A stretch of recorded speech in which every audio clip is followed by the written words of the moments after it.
You're listening to the Industry Alchemist podcast. The definition of alchemy is a seemingly magical process of transformation or creation. This podcast exists to hear the stories of entrepreneurs, business owners, and leaders doing just that in their industry. We hear about the journey of the brave souls carving a new path, moving their industry and our lives forward in a seemingly magical way. This episode is brought to you by OfficeChief.com. Office Chief exists to make moving your office easy and painless. Moving an office can be a big hassle. On top of running your company, you're thrown into having to figure out what to do. Hire space planners, furniture companies, movers, IT consultants, the list goes on.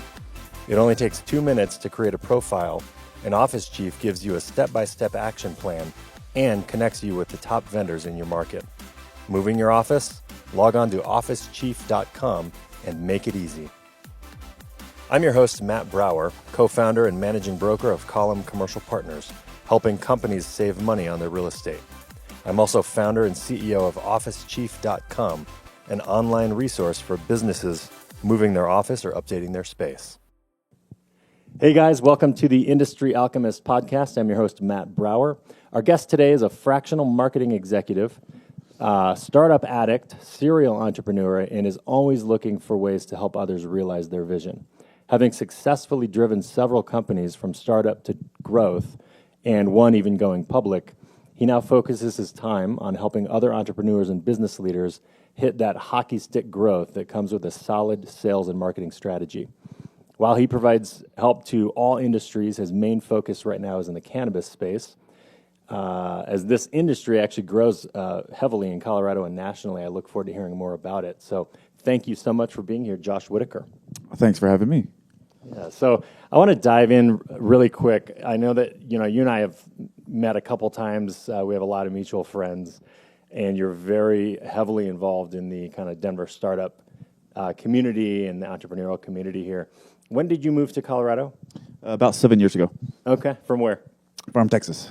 Texas. Yes. I could have guessed that. I hear a slight accent. Yeah. I try to hide it. Probably comes out more when you're drinking or something. It definitely does, or when I'm around mom. Oh, I'll bet. So 7 years ago, what brought you to Denver? Someone was funding, and I did that ahead for a startup.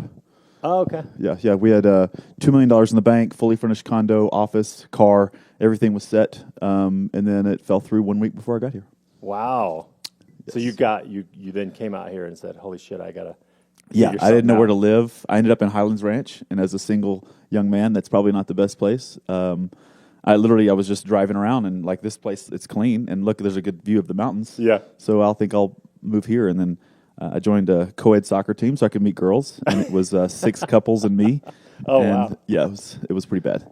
I think that it probably happens a lot where, people that are moving to Denver, their friends tell them, "Oh yeah, you got to be in the Highlands," and then somehow they end up in the Highlands Ranch. That actually happened to me on Match.com. So really? Yeah. Oh god. This girl stopped talking to me because I was in Highlands Ranch. She thought I was in the Highlands. Yeah. I didn't know any different. She was literally mad at me. Got 14 kids. And actually, yeah, you're probably right. That's probably what it was. No offense to everyone that's listening that lives in the south end of town. No, right. No, but I've actually heard that has happened before. So yeah, so that's cool. So 7 years ago. So what would that be? 2000. What is it? Right 2013. 2020. Yeah. So you've gotten into several entrepreneurial projects. I know you still have several that you're running. Give us a bit of a background on what you've done since you've been in Colorado here. So, and I'm not bragging at all, but many, like lots of people ask me how I know so many people in this town and in such a short time. And that's because I didn't know anyone at all to begin with. Every single day I was networking, every single day, lunch, dinner, weekends. Like I did nothing but work. I didn't date. I didn't join Match.com until, I don't know, like a year and a half. I didn't start meeting girls, except for, girls like sweet mates, like, girls that I had an office next to or something. Right. I was actually just going to ask if by networking, did you mean dating? But no. you already clarified that. Yeah, exactly. Yeah, definitely. It was all about networking and businesses. I joined every single meetup. Meetup, that thing was definitely my Meetup.com. friend for sure. Yeah, I loved that thing. I don't even know if it's still around anymore. I don't have time for it. I think it is, but yeah, I don't get those emails anymore either, though. So. Yeah. I loved it. seriously, every lunch, at Chamber of Commerce meetings, I would just meet all these. I would latch on to the good people, Yeah. right? And then they would introduce me to those people, and they would introduce me to those people, and it would just go on and on. One of the very first people that I met at my very first networking event ever, because I didn't do any networking really before. This was my launch into it. Right. I met this guy, Philip. He introduced me shortly after that meeting. He introduced me to a woman named Jessica Backus, and she runs a nonprofit called Dolls for Daughters.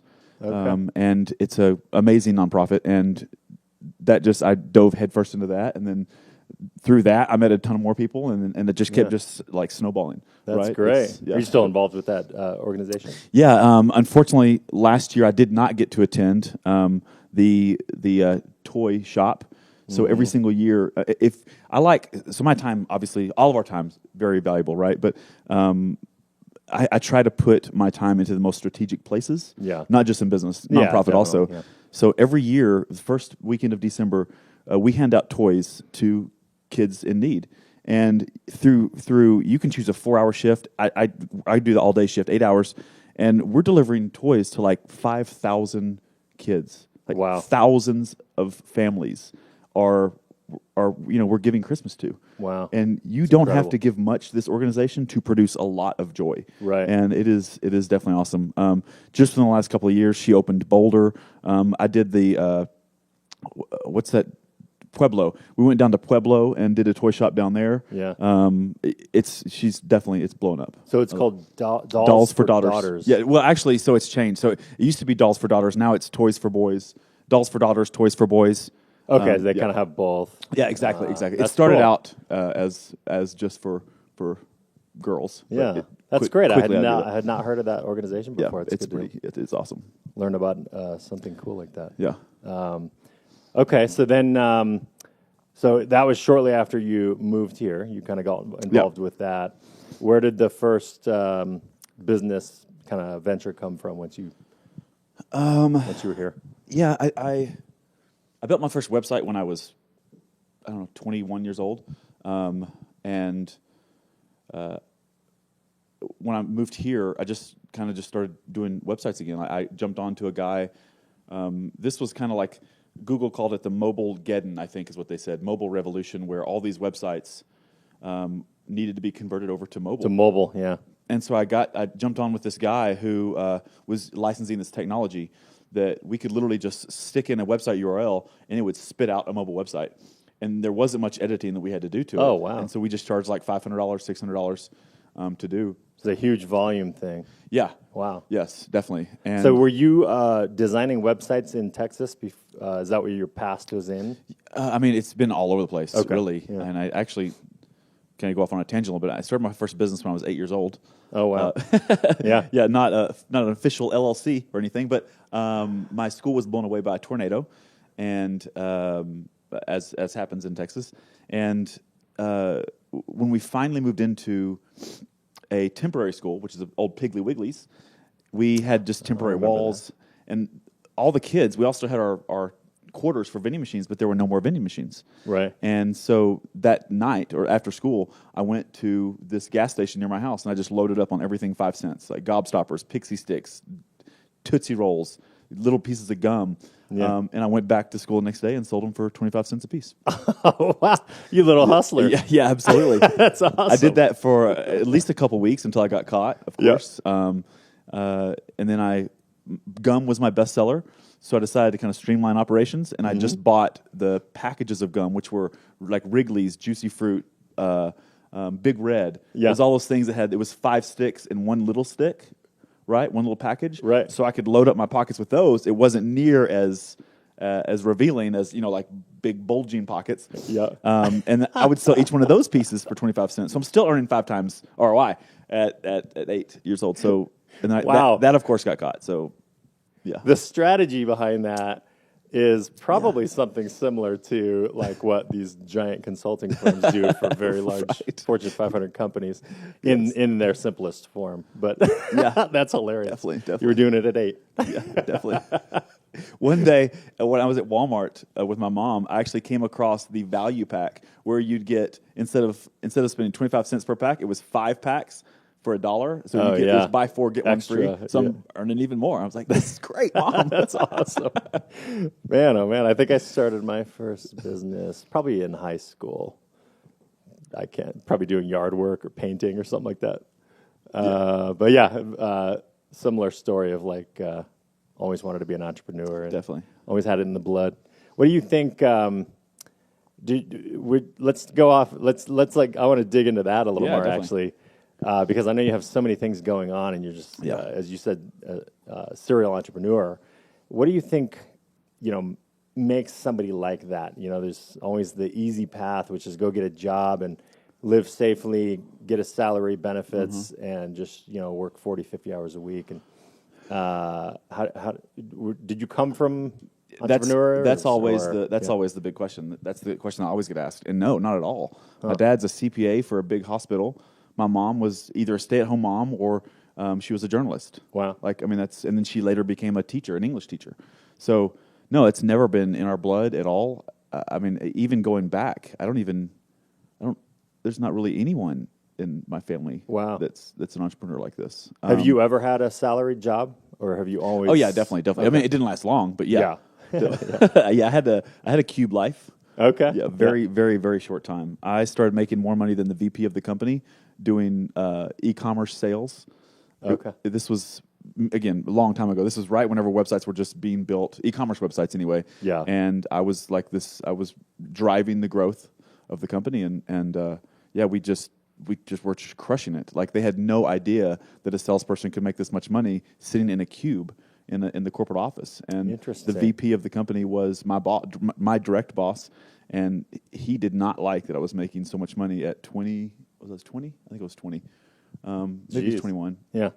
And he just, it did not happen. And they were like, I only lasted like that 2 months. After the second month, they're like, this is not working out. Like we didn't expect this, and we want to put you on salary. And I said, hell no, this is not even close. Can't change the deal now. Yeah, exactly. But I was just catching up with a friend over coffee, and he was telling me about a friend of his that same thing happened. He was like in tech sales, ended up doing so much business that he was making so much money, and the company said, we can't pay you this much.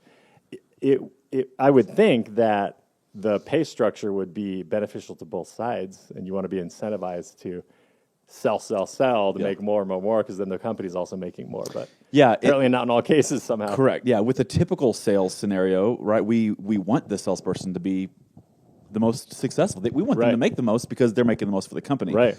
But the way this company structured it, because it was so brand new, they were paying me as a salesperson who kind of started the lead or launched the lead, and they're paying the salesperson the exact same commission in the store.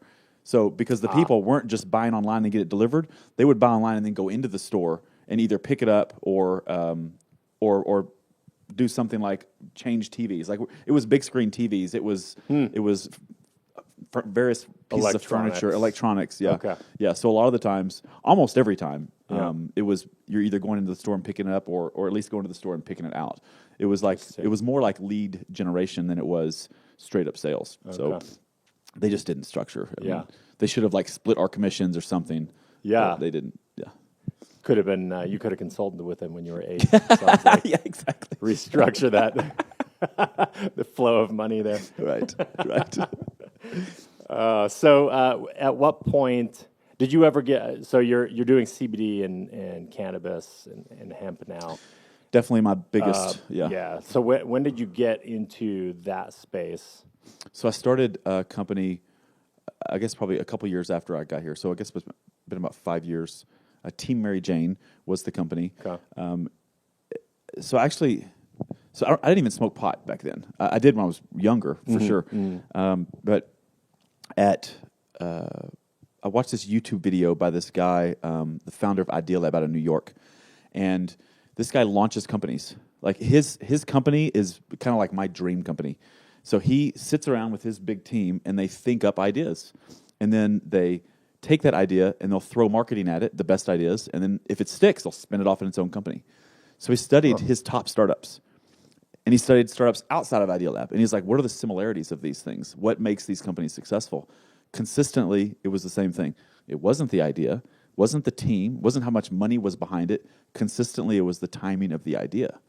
So shortly after marijuana became legal recreationally here, I was like, how do I get in? I don't even smoke pot. What do I do? How do I do this? Yeah. And I was already building websites. Capitalize on it. Yeah, exactly. And so I became the cannabis marketing specialist, right? And word travels fast through that industry. Definitely. Yeah. And there wasn't any professionals doing it. Like even I still hear stories to this day about the first cannabis marketing companies just literally bending people over, like screwing people over so freaking bad. And that word got out, of course, quickly on the bad side as well. They're still around, but definitely they're failing pretty bad. But yeah, I think we grew really quick. We moved into a 3,000 square foot office. I mean, we landed some really big clients right out the gate. One of the world's largest CBD companies on the planet. We launched one other company that it was 3 companies in one. So, and we were their official marketing company. So it was $15K a month. Wow. And I'd only been in business, I don't know, probably 5 months. Oh wow! Right. So we launched one of the world's largest, and then this other company, which is actually 3 companies in one that we were launching. So it was awesome. And again, it was just because we called ourselves specialists. All I did was create another brand. Right. Like we still had the website company over here. We just called this one Team Maryjane. So that was kind of the catalyst for your everything. Second company, and then you getting into that industry, which then you've created several definitely LLCs and projects underneath that. Team Maryjane, right? Yes. Talk more about that. Sure. So we just graduated from an accelerator called New Chip out of Austin, Texas. Okay. For one of the CBD ancillary companies. So I'm kind of like the pickaxe and the jeans and the underwears to the gold miners. Like we provide everything, all these things to CBD companies. And so it's outsourced operations. So we do sales, marketing, distribution.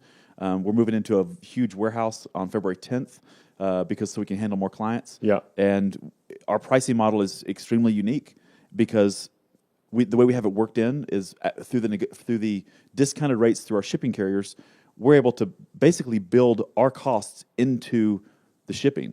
So I'll just give you an example. Interesting. So like one of our very first brands was on the fulfillment side was a brand called Privy Peach. They have CBD lube. It's an adult line. CBD lube, CBD topical. They have bath bombs. They have pretty much everything that a woman wants on the adult side, on the kind of just feel good side, like creams and lip gloss, but it's all CBD infused.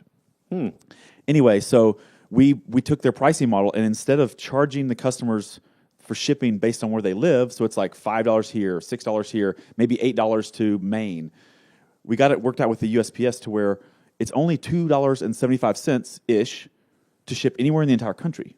Because of the volume you're bringing to the table? Well, I would like to say that, and that's what our competition says. Yeah. But no, they give it to anyone that applies. Oh, okay. Just most brands don't know that, right? Right, yeah. So even if we're launching a website for a brand, we'll still set them up for this, even if they don't use us for fulfillment. Oh, interesting. Yes. Okay. It's kind of shady because the one competitor that is doing this, that tells the brands this, I look at them because they don't know what I'm doing. They think I'm just another brand when I interview these competitors. I look at them like you're lying. So anyway, but anyway, no. So we worked it out so where instead of this fluctuating shipping cost and them paying more or the customers paying more, now we set it up for its flat fee. So if you go to privypeach.com right now and check out, we set it up so it's $5 flat fee shipping, and then we give free shipping if it's like I think we set it at $50. So if they spend $50, free shipping. But anyway, so $5 flat fee.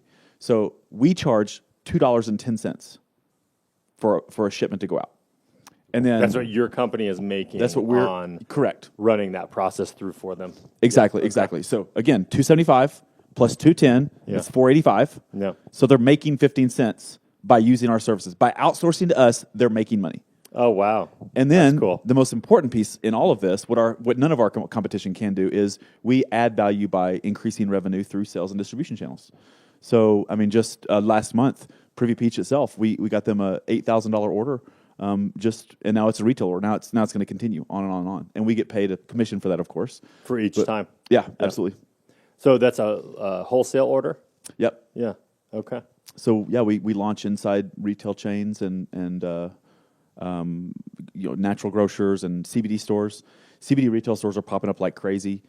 One of our business models is we launch CBD stores. So, I own a CBD store, about to open up another one in Lodo, by the way, next month. Oh, nice. It's pretty cool. Can you say where and what that is yet? I can't yet because no one knows except for the guy building it out. Okay. Just picture, no, I can't even say that. But It'll be in Lodo, though. It's going to be in Lodo, yeah. It's going to open in about a month. Yeah. Perfect. Exactly. Okay, so that's like a fulfillment, point of sale. Like you're doing almost everything back office for these companies. Yeah, exactly. Because I know I have clients. We help companies with their real estate, and we have several clients that are, getting it. They're getting out of, cannabis and THC, and they're getting into the CBD and hemp space now. Mm-hmm. It's becoming very big. There's a lot of attention moving in that direction. Yeah. And one thing, I guess there's a lot of bottlenecks in that process, and everyone's trying to scramble to figure out where they can create a business to plug in, solving for that bottleneck. Mm-hmm. Sounds like you already have a lot of that figured out. Yeah, cool. Definitely. We had to go through probably 7 months of trying to figure it all out for sure and perfecting it all. Yeah. Through whether it's shipping carriers or boxes, how to ship padded envelopes versus this, what breaks, what doesn't, what leaks, what doesn't. I thought it was going to be like, oh great, we'll take products in and put them in boxes and ship them out. It was a whole lot harder than that. Like really? we have lost so much. Like I'll just give you an example. How do you ship to Canada a CBD product when Canada doesn't like CBD? Right. Like we had months and months and months of no problems going through, and all of a sudden we change from Shopify from a platform that sells e-commerce over to something else, which caused us to change our shipping services. And now the shipping service would print CBD on the label, on the shipping label. Right. And it would get confiscated at the border. And they wouldn't call us. They wouldn't tell the customer. We just started realizing that all these customers were like, where's our product? Where's our product? Where's our product? Keep disappearing, yeah. And we learned, and when you look at like the shipping label, CBD is printed like, I would probably guess, if you were looking at it, probably 4-point font. It is tiny. It's light gray. Yeah. Like a customs agent had to really look and say, oh, that says CBD, confiscate. Yeah. Whereas this never happened before until we changed shipping providers. So now, when we ship something, we have to go in and delete the CBD piece because that's pulled from the website. Oh, okay. So it says like a CBD lubricant or something like that. I don't remember the exact word, but we literally every time we ship out an order now, we delete CBD, delete CBD. Wow, so much stuff. Little minutia like that. Yeah, exactly. So what are you using this warehouse for that you're going to be getting into? So because do you actually store product for your clients? Yeah, definitely for drop shipment. Yeah. So the key is we're not getting paid until a product goes out the door. Oh, so gotcha. Brands don't have to pay us anything at all. That's that's probably why we're so successful at it, is because brands can literally just ship us all the product, and we don't get paid until order goes out. So we need space. Obviously, we outgrew space really quick, and I haven't even gotten to advertise what I do yet. I mean, people are starting to find out slowly. Yeah. And I've got so many CBD companies that obviously that we're gonna start doing for because we just ran out of space. We ran out of space. Right. So how old is this company? So when I went into New Chip in the accelerator, we're basically starting over on the fulfillment side. So gotcha. These ancillary companies, so we've got the marketing company over here, then we've got the fulfillment company over here. So the fulfillment company, even though we've kind of been in beta for like the last 6-7 months, officially started December. Okay. So did you go into the accelerator with the marketing company and you came out with having grown that plus, hey, there's also this other need in the market and let's start the fulfillment? No. Okay. I went in with this big company idea of we do all these things, and then they brought me out of investors don't understand all of this, and you're about to pitch to investors to raise money. You're going to try and pitch 5 ideas, and this isn't going to work. You need to focus on, you need to hone in on one thing. I mean, it's great that you're making money at all this other stuff, right? But like we're investing in the fulfillment piece, so that's what you need to tell them. That's what you need to get honed in, and it's easy to see because you're making $2.10 minus 17 cents per order. Right. So this is your profit. This is it's so easy to calculate that. Whereas as a marketing company, it's like, well, I'm hoping to get 5 customers a month, and some pay $500 a month, some pay $5,000 a month. Right. That's a lot. Yeah. Investors don't want to invest in a marketing company. They want to invest in something that you're going to be able to rapidly grow, Scalable, scale, and then get sellable, multiples back. whatever. Sellable, Yeah. exactly. I'm sorry to keep pulling this back to this analogy, but it's no different than when you were 8. Yeah, You go, yes. all these 5 other pieces of candy You're absolutely here right. are not selling as well as the gum. I'm Yep. going to focus on the gum. It's hilarious. You're absolutely right.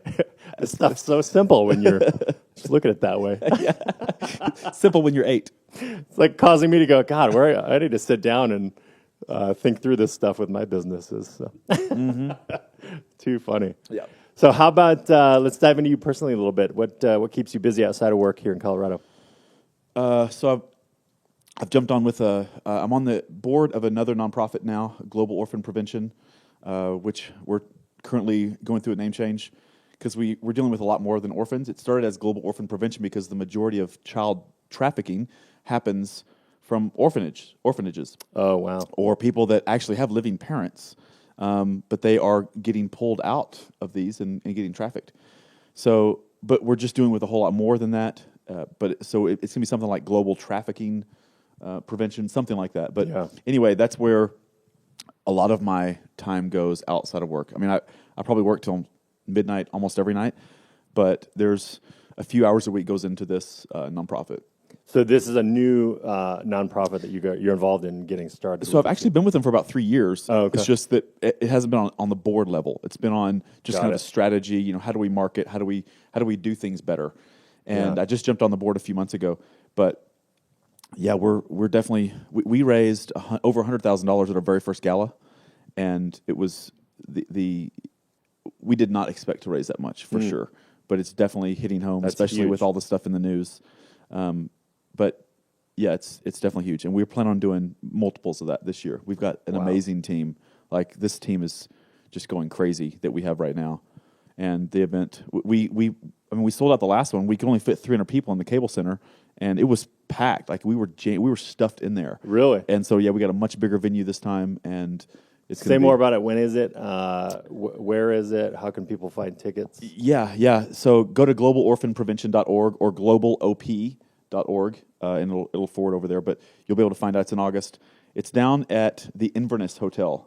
Oh yeah, I've been to events down there. Yeah, it's really nice, and there's parking, and it's a little bit out of the city, but you can at least it's a much nicer venue. I mean, Cable Center is nice, but again, it was small. Yeah, this is a gorgeous freaking hotel, and for those that have found themselves in Highlands Ranch, I'm back. I'm back in Highlands Ranch. Yeah, exactly. It'll be very close to get there. No, right. That's great. I was involved in a children's charity for a number of years, Metro Denver Partners. And, it was just a gift to be able to spend my time giving back. This city and my experience here has been so great. I got to a point where I'm like, oh, wow, I'm no longer starving as a young entrepreneur, and I want to give back to this city that supported me, and how do I do that? And kids is also a passion of mine, and so I got involved in that charity and was involved with them for mentored a kid for 10 years. Oh, wow. Served on the board of that organization for 6 When you were like 21? Years. What do you mean? I was like early 20s to That's pretty awesome. something like mid 20s to 30 or something like that, late or early 30s. It was I understand how that is so much more fulfilling than, okay, what's my next idea? I want to create a business around that stuff's exciting, but giving back is really meaningful. And so appreciate you're doing that. Sounds like you do a lot of that. Yes, when I can find the time. Yeah. Yes. Again, where can I provide the most value in the shortest amount of time, right? And controlling some marketing efforts or some strategy efforts. Yeah. So with Team Maryjane, describe the perfect client that you guys would have. So the NUCO, fully amplified. Okay. That's the overarching. So Team Maryjane's kind of getting. So Team Maryjane was really focused on cannabis, at large. So, from cannabis, the genus, there's marijuana and there's hemp. CBD can be derived from both, but if it's derived from marijuana, it's found in dispensaries. If it's derived from hemp, that's what you see, at all the stores and online and that kind of thing. Right. So, Team Maryjane really has focused around the marijuana piece. So we're kind of steering away from that and going into fully amplified. Mm-hmm. With that, our perfect client is a client that I worked with when we were in maybe 40 retail stores when I started, and they were probably $15K a month in revenue. Mm-hmm. Now they're in 4,000 GNCs, Golf Plus, Dick's Sporting Goods. Wow. Just crushing it. And they're the perfect client, not just from a sales and marketing standpoint, but also because when they got to that point, and I don't remember how many orders a day it was, but whenever they got to that point of the office is too small. Like we had 1, 2, 3, 4. We had probably 7 people in this office, in a 4-person office, and like we were tight. Plus, we had all the products in there, and we're sitting over there. We're stuffing boxes. All of us, the CEO. I've got a picture of the CEO and the COO and me. We don't have we're not getting paid to stuff boxes, right? But we have to. We had to do it, and they outgrew the office really quick, and now it's all outsourced. Oh wow! Okay. And unfortunately, I didn't start my fulfillment company till after they figured that out. Exactly. Or that'd be another one of my revenue streams from right. Right? Yeah.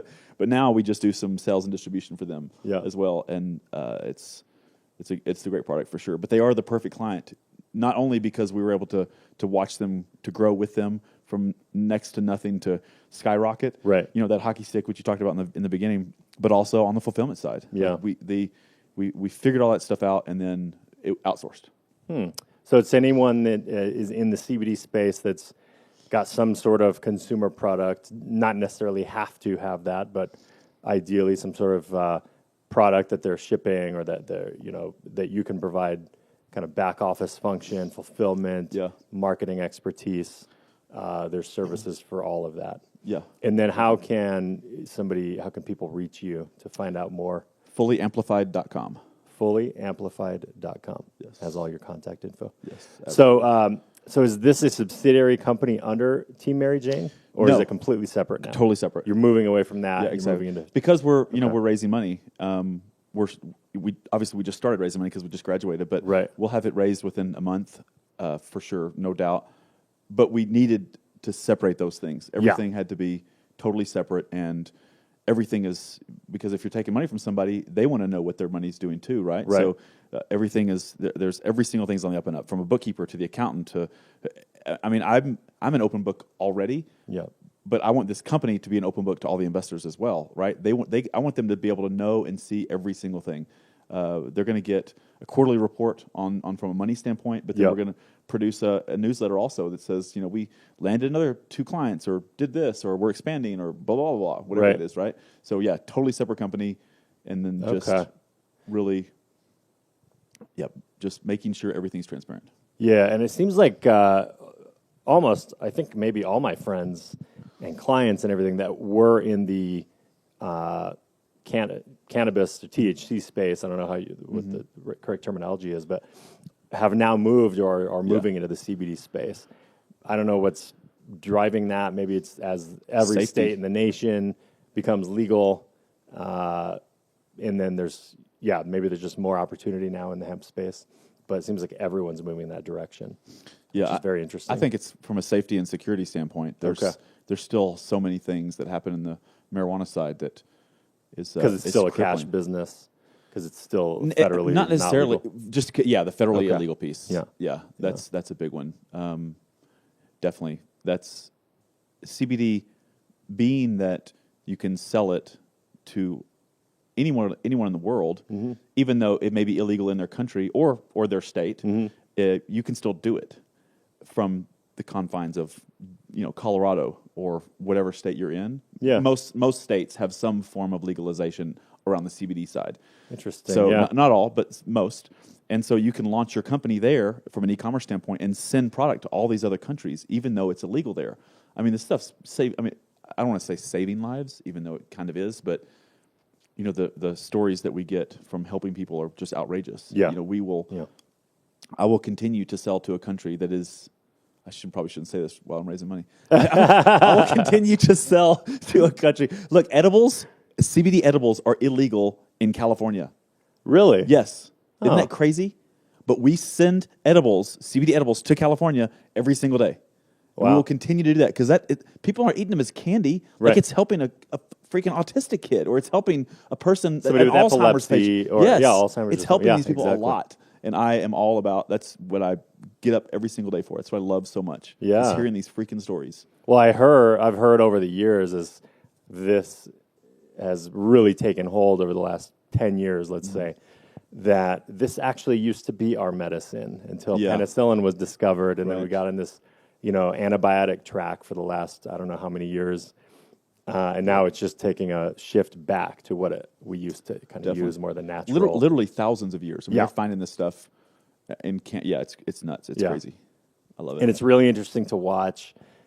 Denver we're really progressive as a city and a state, or a metro area anyway.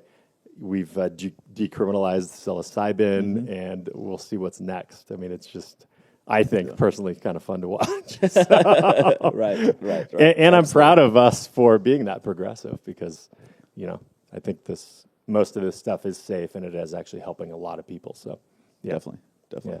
Well, that's great. Well, I want to cap this off by asking you a few rapid fire questions. Sure. Just so the listeners can kind of get to know more of you and what makes you tick. Sounds good. Do you have any morning routines any morning routine that you follow on a regular basis? So this may be a rapid fire question, but not a rapid fire answer. Yeah. So I just moved into a new place. Congrats. And thanks. And I found all these clothes that I had put away. I'm getting chubby. And a lot of these clothes are not fitting me. When I moved, I'm like, holy crap, this doesn't fit. This doesn't fit. This doesn't fit. Really? Oh, it's bad. It's bad. You don't look like you are. So. Well, thank you. I appreciate that. But it was a quick shot in the face there that I can't keep working all the time and not working out. I was playing soccer 4 times a week until I broke my collarbone 2 years ago, a year and a half ago. And so it's definitely, it was a lot better back then. Mm-hmm. So every morning now, recently, I've started this 100 push-up a day challenge. So it's 100 push-ups a day. Yeah. Okay. It's very easy. I wake up, I literally roll over, and I'll do 100 push-ups. Wow. And I can't do 100 push-ups straight. Remember, I haven't worked out in a year and a half. Right, yeah. Right? I don't think many people could do 100 push-ups straight. But like the first time it took me I think it was, I recorded it. It was like an hour and 8 minutes or something. Yeah. It took me to do the 100 push-ups. Wow. Because I'd keep having to rest and rest and Oh, rest. yeah. Like I could only do 5. I used to could do 25, 30 push-ups at one time. Not even close. Right. Even now, after doing this for 15, 16 days or something, still, I can't do 25 in a row. Wow. So I'll roll over. The first set's 8, and then you're kind of warm up a little bit, and the next set's 15, and then down to 14, and then 12, and whatever. It still takes me 35 minutes or so to do the 100 push-ups. Yeah. But, I'll make the coffee, and then I'll make my smoothie, and then I'll, get Mix ready. all that in I'll with do it. all that. Yeah. Yeah. So it's not 100 push-ups straight, and then it's just do it as my morning kind of routine. So Gotcha. that really is kind of it. Cool. Do you have any, journaling or meditation practices that's come up a lot in these interviews as part of that routine, or not necessarily? There was, so I've studied Buddhism a lot. I've studied all the world's major religions pretty in depth. Buddhism is the one that probably stuck with me the most. Mm-hmm. And I used to meditate a whole lot. I used to do yoga a lot, 3 times a week for a few years. Mm-hmm. And again, when I broke my collarbone, I stopped going to yoga as well. But the meditation piece is pretty awesome. I no longer sit and meditate for 15, 30 minutes, whatever.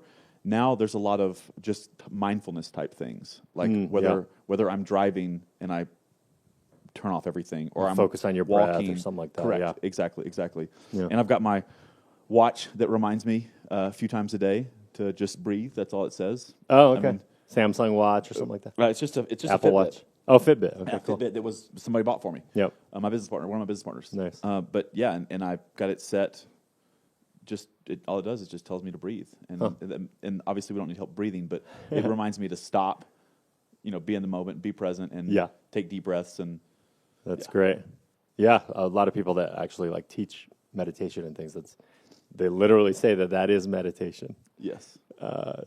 It's apparently a very simple thing to do, but yeah, I try to mix that into my. I try to stay consistent with it, but it's difficult sometimes. Yeah, definitely for me. Agreed. Hard to shut the brain off. How about any reading material, any books that have been super impactful to you in your life? The One Thing by Gary Keller, founder of Keller Williams. Yep. Love that book a lot. It's all about how to find. Well, first of all, what is your one thing? You determine what that is, and then how do you take those steps to actually achieve that one thing? What are you doing in your life to get to that one thing? Right. That's a great book. Again, Buddhism is just something I studied so much from mindful. Oh, here's a good one. This it's kind of crazy. No offense to Scientologists by any means. I do think there are some crazy pieces about it. But Dianetics, the book that started Scientology, is the book that kind of started me on my journey into psychology. It's called Dianetics? Dianetics, yeah. Back in many years ago, I used to see this when I was like 10, when the book came out. It was a volcano erupting on screen, and it was Dianetics by L. Ron Hubbard. Dianetics, and they did so much marketing back then. But I read the book probably 15 years ago, and it's all about these psychosomatic things that happen to us. Not that happen to us, that we do to ourselves, and that is literally the book that started the whole thing for me. And I studied Scientology in depth as well. But and there's so much good in most of these major religions. There's a lot of good. There's just a lot of bad too. Yeah. Scientology, I finally got to that point where you guys are crazy. Like, this doesn't make any sense. But leading up to that was like, this stuff is amazing. It makes a ton of sense. One of their books that I love called Self-Analysis. Self-Analysis, you read this book and you're going back and you're going back and back and back and back in time to fix what's wrong with you today. And you're figuring, why does this trigger me? Why does this trigger me? And it's something that happened when you were 5 years old. Right. And it just keeps jogging you back and back and back. And it was amazing. Yeah. But I loved that book. Digging that stuff up and absolutely. And working dealing with it and yeah. Getting it complete is important. Yeah. We used to think that the cold weather or the rain made us sick. Mm-hmm. And if you believed that, you would get sick. Mm-hmm. I truly believe that our bodies can control our health. Yeah. And I truly believe that if you believe that the rain is going to get you sick, and I'm out there playing soccer in it, and I come in, and now my nose is runny, and I wake up sick the next day. Right. We know beyond the shadow of a doubt, rain cannot make us sick. The cold weather cannot make us sick. Bugs make us sick. Right. Yeah. So, but yet, there are people that believe that, and sure enough, they are getting sick every single time they're out playing in the cold rain. I think our moms are teaching us that when we were little. Of course. Absolutely they did. Come on, moms. No. Yes. Read this book. No. That's great. No, I agree with that wholeheartedly. And I try to keep that top of mind for myself because our minds are very powerful. And I think our minds do create the physical. What you think is what becomes reality. Watch what you think. So, yeah. That's great. Well, this has been a fun conversation. I've loved getting to know you better. I knew you were up to a lot, and I'm wasn't sure exactly all what you were up to. So exciting to hear what you're doing, and going to be kind of behind the scenes as this industry grows. Yes, over the next few years. So great. Well, thanks again. Absolutely, loved it.